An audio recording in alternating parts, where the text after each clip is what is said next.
welcome to Afflictions Sugarcoated, a podcast where we sugarcoat some of the world's so-called afflictions and rate their plausibility on a scale of 1 to 5. I'm Minnie Kim, and today we'll be sugarcoating nationalism. So I had this interesting debate just today about whether advertising based on nationalism is good or not. And we did end up winning this debate, albeit it was a very close round, and it got me really thinking what the purpose of the debate was. And I guess one of the main contentions that our opponents had was simply that patriotism is different from nationalism. Patriotism is loving the country, inherently inclusionary, and nationalism is inherently exclusionary. So, this first speech that we ran out of the four speeches that we had to give. And I thought it would be interesting to kind of think it through in terms of a less debating perspective, but more of understanding the cohesion of the arguments in and of itself. So here it is. In an increasingly globalized world where markets are dominated by corporate giants and cultural identities are constantly diluted, national pride remains one of the few forces that meaningfully connects economies to communities. Nationalistic advertisements directly support domestic and local industries while strengthening messages of inclusivity, and it is on these principles that I'm proud to oppose. What can you expect from this speech? Firstly, I'll share side opposition's points on framing, then I'll offer rebuttal to side proposition's argument, and finally, I'll finish by sharing our two substantives. Firstly, on framing. What is the burden in this debate? Note how the motion says companies should not advertise on the basis of nationalistic pride. This means the proposition has a higher burden in this case. They can't just say nationalistic pride is not good sometimes, but they must also prove why in every case companies should not advertise on the basis of nationalistic pride. We don't have to prove why companies should always advertise based on nationalistic pride. We just have to say that it should be allowed. Now, in terms of the refutation, a lot of their examples are about political organizations like Turning Point USA, but they're nonprofits, so they have different incentives than companies, and it's not moderated by market incentives. So this example doesn't really work. And we can test that companies will try and be exclusionary with nationalistic prides. We will prove this in our second argument. Now, moving on to the first substantive of how it supports domestic industries. Now, in developing nations, Western companies push out domestic brands. Why is this so? They have more money, better ability to advertise, and large funds for fancy and cool advertising. Now, as a result, the only way domestic brands can beat out Western and foreign companies is through nationalism. There's no physically other way that they can beat out Western companies. Because very simply, Western brands cannot, and it is harder for them to co-opt nationalistic prides. They will be called out because they clearly are not from that nation. Given that people care about nationalism a lot, if foreign companies try to fake it, there's going to be backlash. So people ultimately have to buy into local brands in terms of nationalism because ultimately they can use better rhetoric. In India, they can say made in India. In Western companies, they cannot use that same rhetoric. Ultimately, local and domestic brands are the only people that are able to use nationalism. Now, as we have seen, nationalism is very effective. Why is this true? Because it plays on people's emotions and get people to buy a product. It pushed the narrative that you are contributing to the nation, e.g., buy our product and support local workers, buy our product and help people within the country. So ultimately, this proves at the end of this debate that Western brands in our side cannot use nationalism, and local brands use nationalism to get an advantage. So we have more local Indian drink brands, for example, in India than Coca-Cola. We have more local shoe brands in Japan rather than getting pushed out by Nike. Local brands get a competitive edge and become big in our nations. Why is it better than that domestic brands are existent in nations? Because it increases local jobs. Western companies often outsource jobs out of the nation. Domestic brands have jobs within the country, encouraging that. Money stays in the local economy. For example, if a Western company in India gets a profit, that money goes back to the United States, while if an Indian company gets profit, that will stay within the Indian industry.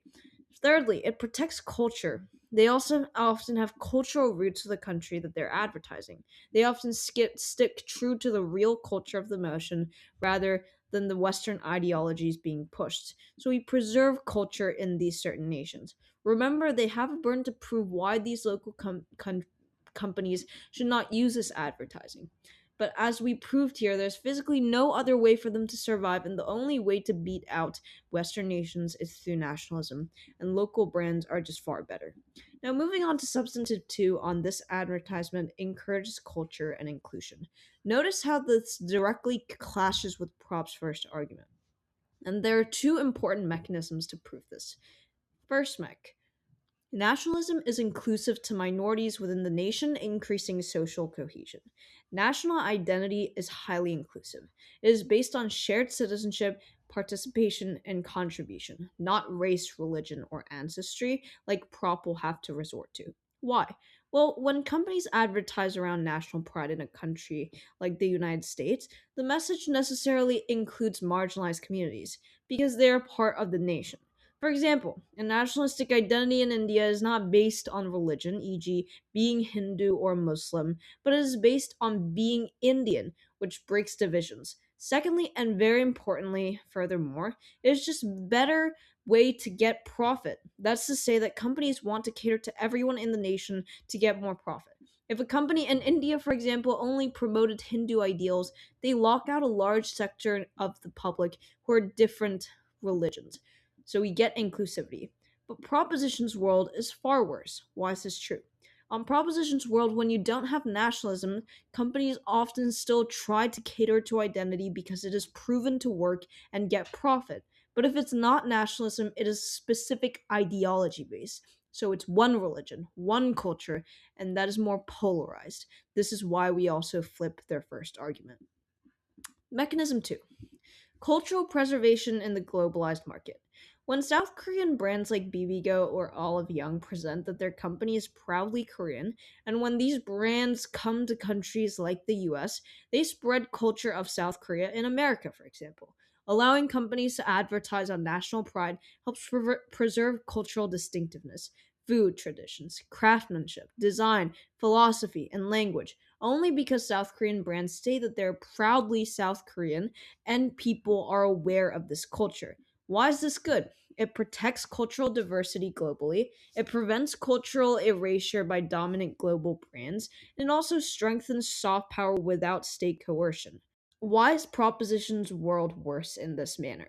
Banning national pride gives an advantage to the already globalized corporations whose branding is detached from any local identity. Smaller domestic firms lose a key competitive narrative tool. Cultural flattening accelerates. So that was the speech, and it's definitely not the best speech that we've created, but it's also not the worst. There are a lot of mechanisms as to why it would be better for these companies to be nationalistic instead of identity based. That was actually the point that ended up winning us this round.